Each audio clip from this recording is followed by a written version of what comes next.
Salam sehat bersama saya, Dr. Faidon Lombanturuan. Assalamualaikum, Namo Buddhaya, Om Swastiastu, Shalom, Haleluya, Hu Elesiam, Yesus Hamasya, Weru Hakodes.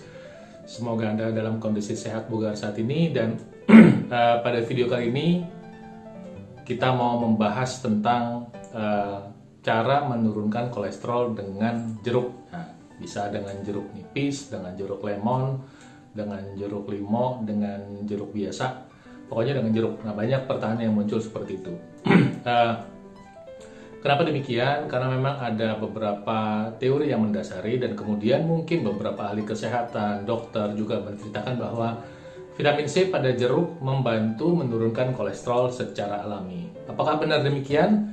Nah, kita akan bahas jawabannya di video ini dan mudah-mudahan Anda mendapatkan manfaat. Nah, tapi sebelum saya mulai, saya mengingatkan pada Anda bahwa kalau Anda menganggap jeruk sebagai obat ajaib, maka saya jamin Anda salah alamat. Jeruk bukan obat.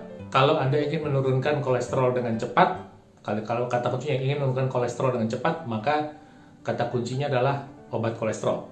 Tapi kalau Anda ingin menurunkan kolesterol secara alami, mungkin jeruk bisa membantu, tapi kalau Anda tetap mengkonsumsi makanan yang meningkatkan kolesterol dalam tubuh Anda dan membiarkan kondisi tubuh Anda menjalankan pola hidup yang mana kolesterol Anda akan naik, ya, maka tentu apa yang Anda capai tidak terjadi.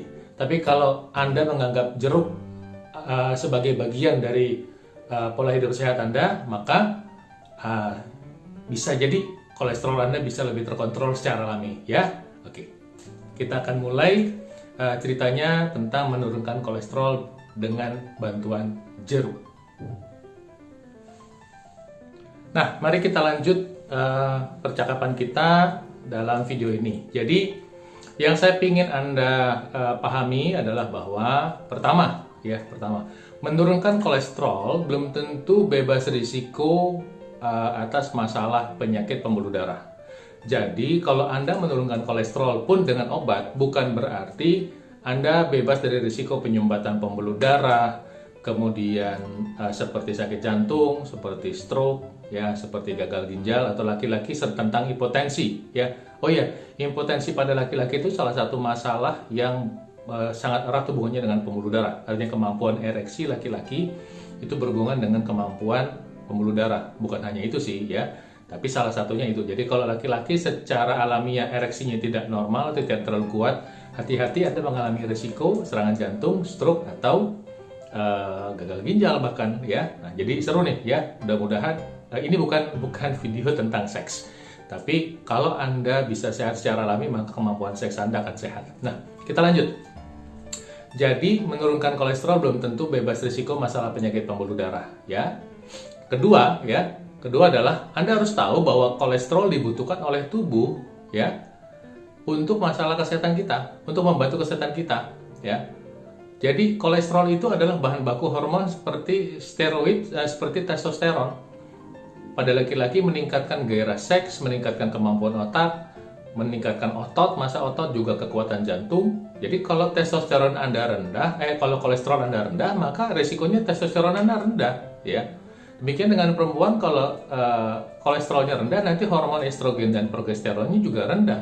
Dampaknya adalah moodnya nggak baik, kesehatannya terganggu, lebih gampang gemuk, malah muncul masalah-masalah yang lain. Kedua, kolesterol juga berperanan pada pembentukan vitamin D. Nah, vitamin D adalah vitamin yang berurusan dengan kekebalan tubuh. Sehingga kalau misalnya kolesterol Anda terlalu rendah, malah Anda menjadi lebih mudah, lebih rentan terhadap penyakit-penyakit infeksi. Nah, kolesterol juga dibutuhkan untuk dinding sel tubuh yang kuat, ya, sehingga sel kita menjadi kuat. Nah, itu masih banyak lagi fungsi kolesterol yang lain. Kalau kita ceritain bisa panjang banget. Nah, jadi Anda harus ingat bahwa menurunkan kolesterol bukan segala-galanya. Mengontrol kolesterol agar dalam batas normal dan berfungsi normal, itulah yang kita mau cari. Terlalu banyak fokus pada kolesterol malah mengabaikan nilai pemeriksaan lain yang secara independen menyebabkan bermanifestasinya masalah pembuluh darah. Anda terlalu fokus pada kolesterol, Anda bisa lupa bahwa masalah pembuluh darah itu bisa disebabkan oleh trigliserida, lipoprotein A kecil, homocysteine, dan C-reaktif protein. Nah, empat ini malah faktor independen yang bisa menyebabkan terjadinya penyumbatan pembuluh darah, ya. Jangan terlalu fokus pada kolesterolnya. Nah, tapi kalau Anda kepingin kolesterol Anda normal dan artinya secara alami tetap berfungsi, Anda punya kolesterol dalam batas yang bagus dan berfungsi dengan baik, sehingga Anda punya kesehatan yang bagus, nah itu yang kita mau cari. Nah, caranya adalah tentu dengan menjalankan pola hidup sehat, ya. Makan sehat, olahraga, istirahat cukup, pikiran sehat, dan aktivitas sehat. Nah, apa saja dari aspek makan sehat yang perlu kita perhatikan adalah makan buah-buahan. Buah-buahan mengandung serat larut yang membantu kontrol kolesterol. Kalau kita mau tambahkan nanti buah-buahan membantu mencegah kolesterol teroksidasi karena mengandung antioksidan. Kolesterol yang teroksidasi itu menyebabkan terjadinya masalah penyumbatan. Kalau kolesterol enggak. Kolesterol teroksidasi iya, ya. Ingat ya. Bedakan kolesterol saja malah dibutuhkan buat kesehatan, tapi kalau kolesterol teroksidasi, misalnya karena ada asap rokok, ada asap knalpot, kemudian ada stres, ya, itu menyebabkan terjadinya penyumbatan. Nah, ketika udah tahu kayak begitu, maka kita tentu sekarang paham, bahwa kolesterol saya harus berada dalam batas normal, diperlukan. Nah, buah-buahan yang membantu itu, sekali lagi tadi adalah buah-buahan, ya, ada serat larut dan kemudian ada vitamin C pada buah-buahan. Jadi kalau Anda mau fokus pada vitamin C, maka dia akan membantu mencegah pada konteks kolesterolnya nih, mencegah terjadinya penggumpalan trombosit yang memicu penggumpalan ikut memicu kolesterol juga ikut menggumpal-gumpal. Oke, jadi makan buah 3 kali sehari, karbohidratnya sehat, kemudian makanya kalau bisa jangan yang digoreng, ya, lemak sehat dan air putih cukup. Nah, setelah ini kita polakan, baru kita mengkonsumsi. Mau pengen mengkonsumsi jeruknya boleh, ya. Mau jeruk apa saja, ya, jeruk apa saja. Asal yang penting Anda beli, jangan nyolong. Kalau nyolong nanti Anda kolesterolnya bisa turun, tapi kepala Anda bisa benjol, ya. Oke. Nah, sekarang bagaimana cara mengkonsumsi jeruk untuk membantu mengontrol kadar kolesterol Anda? Oke. Jadi caranya adalah Anda boleh kombinasikan dengan produk lain, misalnya dengan madu, ya. Dengan madu Anda bisa bikin misalnya yang pertama nih, yang ini nih. Nah, ini misalnya lemon teh dengan madu. Nah, yang kedua misalnya jeruk nipis, ya. Nipis, jahe dan madu. Ya, yang ini jeruk biasa nih, jeruk biasa, jeruk medan, jeruk apa, dengan madu boleh, dengan madu dan dengan kunyit misalnya begitu. Nah, kenapa saya kasih contoh dengan madu? Karena dengan gula aren tidak cocok, manisnya nggak matching, rasanya nggak matching. Tapi dengan madu cukup matching. Nah, madu sendiri adalah pemanis yang relatif sehat, karena madu mengandung mineral-mineral yang membantu kontrol gula darah. Jadi misalnya madu mengandung magnesium, mengandung kromium juga, ya, membantu kontrol gula darah. Kalau Anda pakai gula, maka yang ada adalah nanti Anda mungkin dapat manfaat vitamin C, tapi jadi nggak optimal karena gula itu meningkatkan kekentalan darah. Malah dampaknya nggak optimal. Gula itu sendiri malah menurunkan kekebalan darah.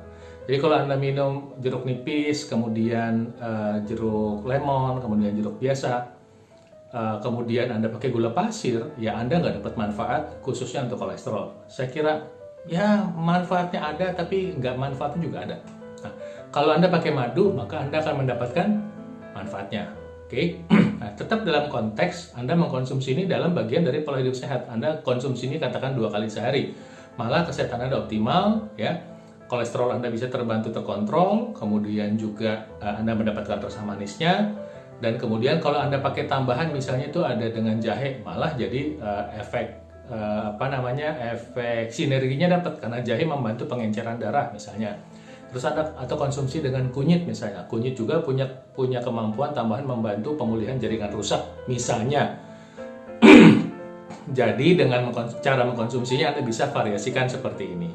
Sehingga nanti manfaat dari vitamin C pada jeruk dan berbagai komponen yang lain itu bisa membantu mengurai kolesterol yang tergumpal, ya, membantu mengurangi pengentalan darah sehingga kadar kolesterol Anda bisa terkontrol. Nah, jadi mungkin nggak terlalu direct, tidak terlalu langsung ya. Jadi artinya Anda boleh mengkonsumsinya dengan cara demikian, tapi tetap ingat menghindari makanan yang malah meningkatkan kolesterol naik, khususnya gula, kemudian goreng, kemudian makanan olahan. Kira-kira seperti itu, ya. Nah, kemudian saya meminta Anda sekali lagi perhatikan, ya. Saya mau mengulangi nih. Hindari penyebab kolesterol menjadi bermasalah. 1 gula, 2 goreng, 3 garam. Soalnya gula, goreng, garam. Gula itu bisa yang terang-terang kelihatan, ya. Misalnya Anda lihat gula terus Anda masukin ke dalam minuman, atau gulanya bisa ngumpetnya di kuah sayur, kuah sop, di di sambal, ya, atau di bumbu-bumbu yang legit, ya, atau apalagi kuah dari kue-kue. Misalnya ntar Anda minum cendol, ya, ada gula merahnya tuh dicampur gula pasir, atau makan kue lupis dicampur ada gula pasirnya di dalam gula merahnya, misalnya seperti itu.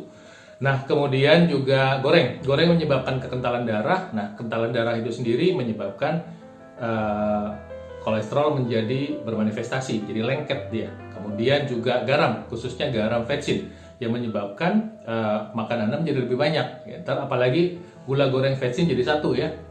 Nah, itu menyebabkan kolesterol menjadi bermasalah. Kemudian saya ingatkan sekali lagi, konsumsi buah-buahan yang membantu kadar kolesterol tidak bermanifestasi menjadi jahat, ya. Ulangi ya, konsumsi buah-buahan yang membantu agar kadar kolesterol tidak bermanifestasi menjadi jahat. Jadi bukan hanya makan jeruknya doang, ya. Jeruknya boleh sebagai alat bantu, tapi supaya kolesterolnya nggak berlebihan, bisa diturunin, bisa diikat. Salah satu yang meningkatnya adalah serat larut dalam buah-buahan.